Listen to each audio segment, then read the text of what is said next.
Assalamualaikum dan salam serakku sayang. Kembali bersama saya Fidai Hanan Sahni dalam Buletin UKAS edisi malam 26 Ogos 2020.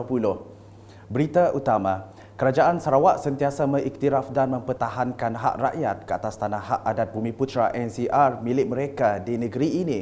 Ketua Menteri Sarawak Datuk Patinggi Dr. Abang Haji Abdul Rahman Zohari, Tun Datuk Abang Haji Openg berkata, kerajaan negeri bekerja keras untuk menyelesaikan isu melibatkan tanah NCR berdasarkan Undang-Undang Tanah Negeri.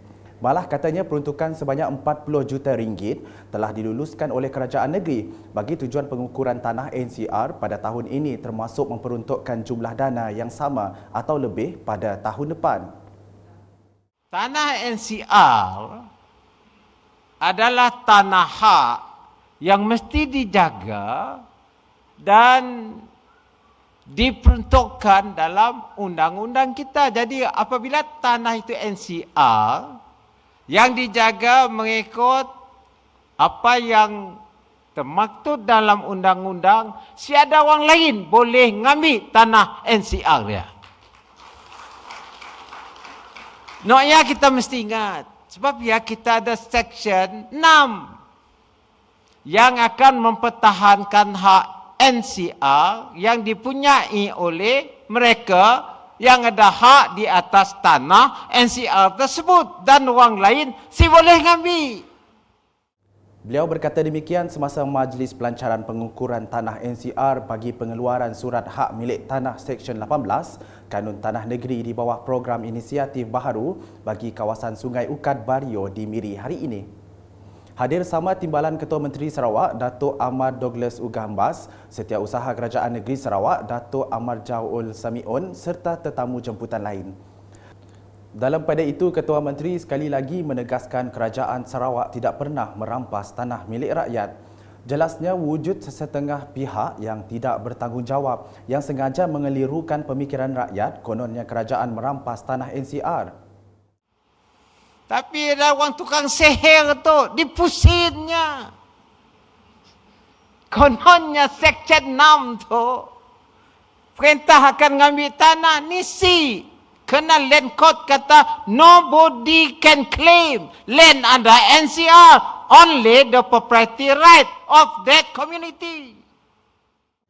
Bercakap dalam sidang media selepas itu, Ketua Menteri mendedahkan gabungan Parti Sarawak GPS akan bertanding di semua 82 kerusi yang dipertandingkan dalam pilihan raya negeri ke-12 akan datang. Now, as far as Sarawak is concerned, GPS is the dominant party. GPS will contest all seats. 82 seats, GPS will contest all 82 seats. Okay. Terdahulu semasa berucap, Datuk Ahmad Douglas Ugah memberitahu kerajaan negeri menepati janji dalam proses penyukatan tanah di bawah Seksyen 6 dan Seksyen 18 Kanun Tanah Negeri. Ujarnya Seksyen 6 tersebut adalah untuk penyukatan perimeter tanah komunal sebelum surat hak milik tanah dikeluarkan di bawah Seksyen 18 Kanun Tanah. Pada hari ini, Kerajaan Gabungan Parti Sarawak membuktikan bahawa ianya tetap NCR. Bagaimana kita membuktikan ianya tetap NCR? Kerana kita melaksanakan program ukur kepada lot individu di bawah Seksyen 18. Dan nanti the land title will be issued to your individual title. Dan sampai menyukat tanah, kau akan ambil tanah kita. Tanahnya dan tanah. Kamu punya tanah. NCR. Laporan seterusnya, penduduk khususnya petani, nelayan dan penternak di Sarawak perlu memanfaat teknologi canggih dan banyak digunakan hari ini untuk meningkatkan hasil pengeluaran tanaman dan produk. Timbalan Ketua Menteri Sarawak Datuk Amar Awang Tengah Ali Hassan berkata, melalui teknologi ianya dapat meningkatkan lagi produktiviti dan hasil dari kerja-kerja yang dibuat dalam bidang pertanian, penternakan dan perikanan. Beliau berkata demikian pada program Agriculture Community Outreach Program AgriCorp di Dewan Kampung Tanjung Katong, Sundar pada Selasa. Datuk Amar Awang Tengah menambah, kerajaan Sarawak telah memberikan peruntukan yang besar untuk membantu mereka yang terlibat dalam pertanian, perikanan dan peternakan di negeri ini. Beralih ke laporan nasional. Salah satu usaha merancakkan lagi ekonomi setempat adalah dengan menarik minat dan memberi peluang kepada masyarakat untuk mempromosikan pelancongan melalui penceritaan atau storytelling. Menurut Menteri Pelancongan, Seni dan Budaya Datuk Seri Nancy Shukri, dengan kelebihan dari segi hasil kraf tangan, produk-produk tempatan, tempat tarikan, seni dan budaya yang ada, ia mudah untuk dipamerkan memandangkan kini negara lebih ke arah digital. Perlu ada cerita untuk menarik minat orang pergi ke tempat tertentu. Jadi kita carilah guna peluang untuk masa PKP itu untuk kita mempromosikan tempat-tempat yang menarik di kawasan kita. This is what you call experiential tourism. You share kan dalam Facebook, you share dalam Instagram, you Twitter, kita share. Beliau berkata demikian dalam program Bual Bicara Abbas Orang Kamik, Cafe Kamik, anjuran Sarawak Volunteers dengan kerjasama UKAS dan Cats FM yang bersiaran secara langsung di Facebook UKAS pada malam Selasa. Ahli Parlimen Batang Sadong itu menjelaskan setiap penceritaan adalah bergantung kepada kreativiti individu itu sendiri bagi menghasilkan permintaan umum sekaligus menambah pendapatan. Berikut pula, Syarikat Petroleum Nasional Berhad atau Petronas sekali lagi memberikan sumbangan berupa peralatan kesihatan kepada Hospital Miri bagi mengekang penularan COVID-19.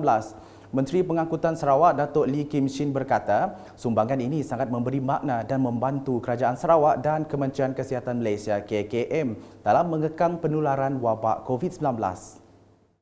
Petronas juga for contributing very beneficial hospital equipment to Miri Hospital. Earlier on in May this year, they have already contributed 2 ICU beds. Was stored worth about 200k. And this morning, we all witnessed they contribute 4 these high-end ventilators. These ventilators can be used for both children and adults. So this is they call state-of-the-art ventilators. And was still issued about 150,000 worth of 600,000 ringgit. Beliau berkata demikian ketika ditemui selepas menyaksikan sumbangan perubatan Petronas kepada Hospital Miri pada Selasa. Sekian bersama saya Fidai Hanan dan kru penerbitan. Untuk dapatkan berita-berita terkini Sarawak setiap hari, layari UKAS Channel di YouTube atau melalui Facebook, Instagram, Twitter dan aplikasi Telegram Buletin UKAS. Salam UKAS.